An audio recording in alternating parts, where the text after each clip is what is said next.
전 세계적으로 봤을 때 인구가 얼마나 급증을 해왔고 그리고 또 최근에는 얼마나 빠른 속도로 이렇게 성장을 해오게 됐는지 우리가 그림을 통해 가지고 한번 알아보도록 하겠습니다. 자, 그림 볼게요.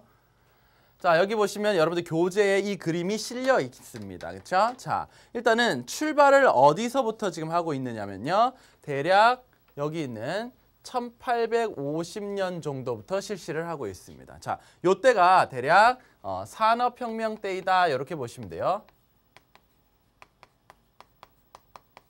자, 그러면은 1800년대 중반쯤에 이런 산업혁명이라는 것이 일어났는데, 자, 그때 당시에 지구의 인구라는 것은 대략 12억 정도가 된다라고 되어 있습니다. 그렇죠? 자, 그러면 이때 대략 12억 정도의 이런 인구였는데 이것이 어떻게 되고 있습니까?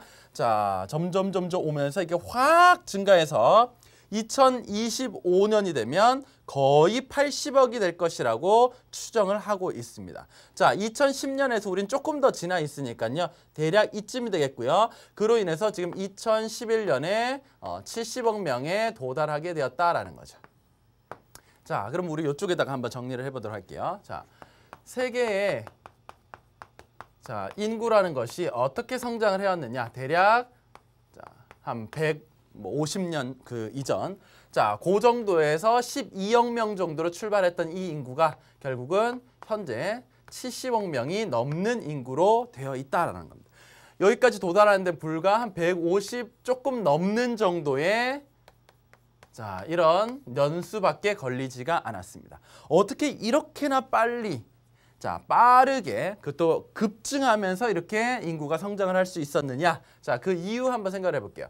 예전에는 사실 많은 아이들이 태어났어도 빨리빨리 죽었습니다. 왜냐하면 그만큼 생활 수준도 좋지가 않았고요. 그리고 의학 기술이 덜 발달돼 있었기 때문에 태어나자 죽는 아이들도 상당히 많았었습니다. 자, 영양실조 있었고요. 그리고 뭐 여러 가지 병 걸려 죽기도 하고요. 그다음에 점차적으로 자라가면서 뭐 교통사고, 그다음에 여러 가지 또 거기에 덧붙여진 또 성인으로 갔을 때 그런 병 이런 것까지 되면서 사실 사람들이 빨리빨리 죽었었는데요. 요즘에는 그렇지가 않아요. 그럼 이걸 뭐라고 얘기할 수 있을까요? 의학 기술의 발달로 사람들이 점차적으로 덜 죽게 되었다라는 거죠. 그래서 사망률이 급격하게 낮아지게 됩니다. 사망률 저하. 자, 일단 이게 가장 큰 배경이다라고 볼 수가 있어요. 자, 그 다음에 생활 수준도 많이 올라갔다라는 겁니다. 생활 수준. 자, 아무래도 잘 먹고 잘 입고 잘 커야 이 사람들이 잘 죽지 않고 오랫동안 살 가능성이 높아지지 않겠습니까? 자, 확실히 예전보다는 생활 수준이 많이 올라가게 되었다라는 겁니다. 이것은 뭐 때문이냐? 다 산업혁명하고 많이 관련이 있다라는 거죠. 자, 산업혁명을 통해 가지고 생활 수준이 많이 올라가게 되고요. 그로 인해서 인구가 많이 견딜 수 있게 되는 겁니다. 자, 이런 것들도 있고요. 자, 그 다음에 이러한 것들을 통해 가지고 어쨌든 다 이렇게 사망률이 떨어지다 보니까 세계 인구가 점차적으로 급증을 하게 된 건데요.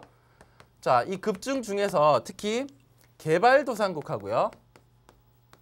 그 다음에 선진국이 있습니다. 자, 인구 증가는 누가 더 빠르게 됐을까요? 아마 개발도상국하고 선진국이 있으면 선진국은 출산율도 좀 낮은 편이었고요. 자, 개발도상국은 출산율이 굉장히 높은 편이었습니다. 그러다 보니까 인구 증가율이 개발도상국이 훨씬 더 크게 차지하더라는 겁니다. 그러면 대략적으로 봤을 때는 인구 증가율이 2% 정도, 선진국은 대략 0.5% 정도. 자, 그러다 보니까 확실히 세계 인구 급증에서는 이 개발도상국의 역할이 컸다라고 볼 수가 있고요. 뭐 대표적으로 어떤 데가 있습니까? 뭐 인도라든지 중국이라든지 뭐 동남아시아, 자, 그 다음에 뭐 아프리카, 뭐 라틴 아메리카 이런 개발도상국들의 인구가 빠르게 성장하면서 세계 인구 급증을 견인해 왔다라고 얘기를 할 수가 있겠습니다. 자, 이런 세계적인 인구들이 이렇게 빠르게 성장을 해왔는데요. 자, 이 세계의 인구들은 도대체 어느 지역에 좀 더 많이 사는지를 봤더니요. 분포 한번 생각해 보겠습니다. 자, 일단은 북반구하고 남반구가 있으면요. 대체적으로는 어느 반구에 당연히 많이 살겠습니까? 북반구에 거의 90% 가까이가 살고 있더라라는 겁니다. 여러분 잘 한번 생각을 해보세요. 요렇게 그렸을 때요. 자, 대략 적도가 이렇게 지나가면 사실 남반구에 걸쳐 있는 나라가 그렇게 많지가 않아요. 그렇죠? 자, 그러면은 뭐 기껏해야 뭐 브라질, 아르헨티나, 그리고 뭐 칠레, 그다음에 이쪽에 가면요. 뭐 남아공, 뭐 짐바브웨 등등등 몇몇 나라들.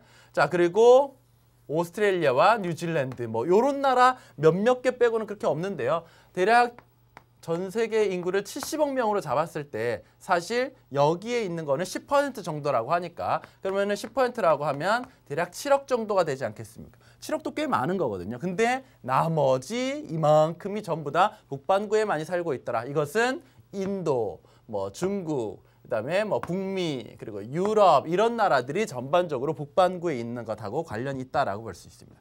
북반구의 90%, 남반구의 10% 정도.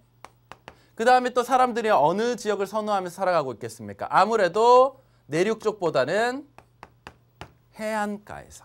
그 다음에 산지보다는 평지 쪽에서 더 많이 살아가겠더라라는 겁니다. 그렇죠? 이거는 여러분들이 살아보시면 아시겠지만 이런 지역이 아무래도 바다가 근처에 있지 않고 그리고 막 산지만 되게 많은 지역보다는 살아가기가 편하다라는 것을 알 수가 있습니다. 그래서 대략적으로 인구는 이런 식으로 분포해 있다라는 것을 알아두시면 되겠습니다.